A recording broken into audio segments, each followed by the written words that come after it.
শুভ দুপুর বন্ধুরা, চলে এসেছি আবারও একটা ছোট্ট ব্লগ নিয়ে। আমি হলাম বাসন্তী আর তোমাদের সাথে আবারও একবার দেখা করতে চলে এলাম। এই যে দেখো, বাচ্চাদের নিয়ে বেরিয়ে পড়েছি আর এখন আছি ট্রেনের মধ্যে, যাচ্ছি বাপের বাড়িতে।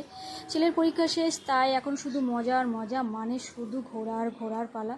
কারণ স্কুল খুলে গেলে আর কোথাও ঘুরতে যেতে পারবো না, টোটালি গ্যারেজ হয়ে যেতে হবে বাড়ির মধ্যে। তো সেই জন্য এই সুযোগটা হাতছাড়া করলাম না। আর বাচ্চাগুলো অনেক দিন থেকে মামার বাড়ি যাবে করছিল, তো সেই জন্য আর কি বেরিয়ে পড়লাম বাচ্চাদের নিয়ে। আমাদের সাথে তোমাদের দাদাও যেতে পারলো না, কারণ ওর অফিস আছে, সেই জন্য ও আমাদেরকে ট্রেনে তুলে দিয়ে খুব সকাল সকাল বেরিয়েছি। 9টার ট্রেন ধরেছি, তাই ট্রেনটা অনেকটাই ফাঁকা, দমদম থেকে অনেকটাই ফাঁকা হয়ে গেছে। তো আমার তো বেশ কাটছে ভালো মজা করে, তোমাদের কেমন কাটছে অবশ্যই বলো। তো এই যে দেখো, ইউবিকাকে দেখো ঘুমাচ্ছে, খুব সকাল সকাল বেরিয়েছি তো, তাই ওকে একটু উঠতে হয়েছিল, সেই জন্য বাকি ঘুমটা পুষিয়ে নিচ্ছে ট্রেনের মধ্যে। চলো বাইরেটা দেখাই, দেখো কত সুন্দর লাগছে। তো চলো, তোমাদের সাথে কথা বলতে বলতে চলেও এসেছি, এবার নামার পালা। এই যে দেখো, ট্রেন থেকে নেমেও গেছি। তোমাদের কেমন কাটছে অবশ্যই কমেন্ট করে কিন্তু জানিও। এই যে দেখো, বাচ্চাগুলো অনেকটা এগিয়ে গেছে, দেখো। পড়ে গেছো তুমি তো এরকমই দুষ্কো। কোথায় যাচ্ছ বলো, কোথায় ঘুরতে যাচ্ছ বলবে না? হ্যাঁ ইউবিকা, বলবে না কোথায় ঘুরতে যাচ্ছ? বলো। মা বাড়ি আচ্ছা, বলে দাও বন্ধুদের, বলে দাও মামা বাড়ি যাচ্ছি, বলে দাও। বলো আমি মামা বাড়ি যাচ্ছি, বলো। বলবে না তো? আমরা সবাই ইউবিকার মামার বাড়িতে পৌঁছে গেছি, মানে আমার বাপের বাড়িতে। তো এখন যাচ্ছি নগর পরিক্রমা দর্শন করতে। আমাদের এখানে যেহেতু মৎস্যব হবে, মানে আমার বাবার বাড়িতে এখানে মৎস্যব হবে, সেই জন্য মৎস্যব শুরু হওয়ার আগে নগর পরিক্রমা বলে একটা রিচুয়াল হয়, সেই অনুষ্ঠানটা বলতে পারো, সেটা আর কি দর্শন করব। চলো, এই যে দেখো সবাই রেডি হয়ে গেছে যাবে বলে।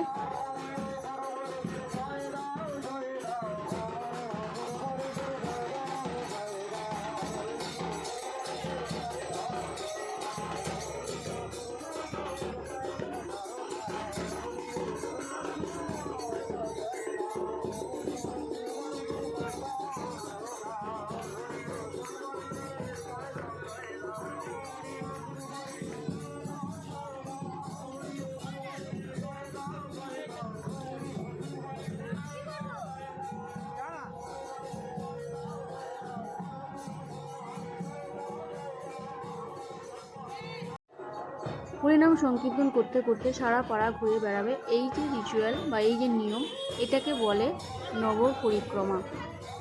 তো সবাই তো চলেছে এখন নগর পরিক্রমা করতে বা নগর দর্শন করতে। তো এই যে দেখো, আবার ফেরার পালা, নগর দর্শন করা হয়ে গেছে, ফিরেও পড়েছে।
তিলক বাবা যদি বলতো ছেলে খোকা বাজারে যা, তখন আমার বাড়িতে তিলক করি আর বাইরে তিলক করি না, কারণ আমার লজ্জা করে। সেই সময় অনেক উপায় কেউ করে না, আমি একলা করলে সবাই নিন্দা করবে, ঠান্ডা করবে, হ্যাঁ ভয়ে করতাম না, লজ্জায় করতাম না।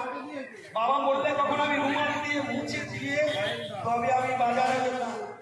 ধীরে ধীরে যখন আমি শাস্ত্র অধ্যয়ন করলাম, তখন আমি দেখলাম আমার মনের মধ্যে একজন বর্ধন করে উঠল, আরে অন্যায় আমি করছি না, স্বয়ং ভগবানের কপালে তিলক আছে, আর ভগবান শাস্ত্রে তিলক করতে বলেছে, আর তিলক যদি না থাকে সে কপালে গিয়ে চশমা করে, তাহলে অন্যায় তো আমি করছি না, তিলক করাটা আমার কর্তব্যের মধ্যে পড়ে। যারা পারে না তারাই অন্যায় করছে, আমি ন্যায় করছি। আরে ভাই, ট্রেনে 1000, 12,000, 14,000 লোক যাচ্ছে, ট্রেনের মধ্যে 3,000 লোক টিকিট কেটেছে, 9,000 লোক টিকিট কাটে, তার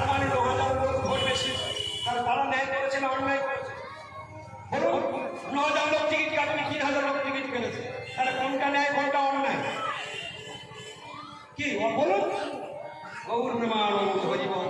তাহলে এরা জানে না বলে করে, এদের অজ্ঞানতা দোষ। আর আমি জেনেছি, গুরু কৃপায় পেয়েছি, আমি কেন এরকম করবো? মনটা গর্জে উঠল। যেদিন আমি জবাব দেওয়ার মতো রসদ তৈরি করলাম, সাধুগুরু বৈষ্ণবের কৃপায় ধীরে ধীরে শাস্ত্র অধ্যয়ন করতে করতে ভান্ডারে অস্ত্র শস্ত্র জোগাড় হতে লাগলো। প্রচার করতে গেলে কি অস্ত্র শস্ত্র লাগবে? কি ঢাল লাগবে, তরল লাগবে, আর অস্ত্র শস্ত্র লাগবে। সেইগুলো সব সংগ্রহ করতে লাগলাম।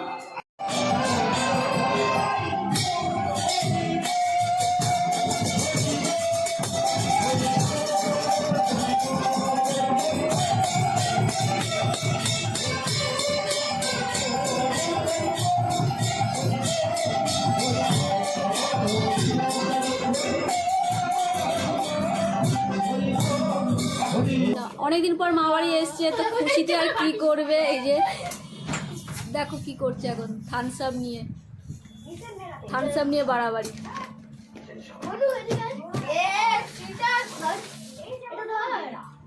নে ও আচ্ছা, চেয়ার্স চলছে এখন। নাও নাও না, বনুকে নিয়ে চেয়ার্স চলছে।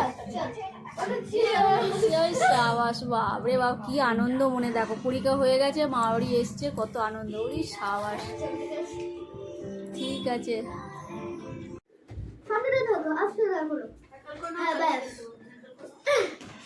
ভুল দিয়ে দিল। কোথায় দিচ্ছি আমি?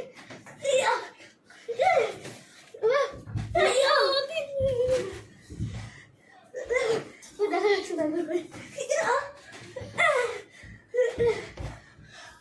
আওয়াজ তো কর, একে তোকে দেখা যাচ্ছে না কিছু। গোল ভাই, গোল ভাই, গোল হচ্ছে তোদের। আমি দুটো বিঙ্গো বিঙ্গো, আমি এটা পুরো বিঙ্গো।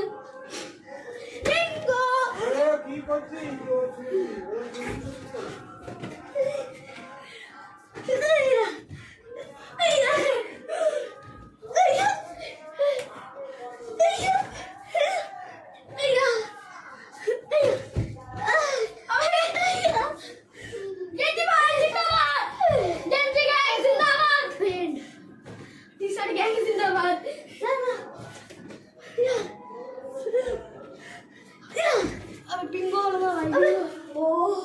কি বেঁচেছি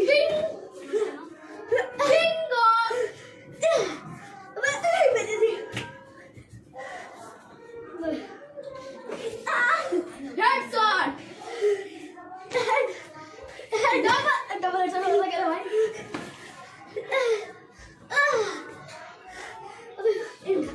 হ্যালো ফ্রেন্ড, তোমাদের ব্লগটা কেমন লাগলো অবশ্যই কমেন্ট করে জানাবে। আজকের মতো ব্লগটা এখানে শেষ করলাম, টাটা।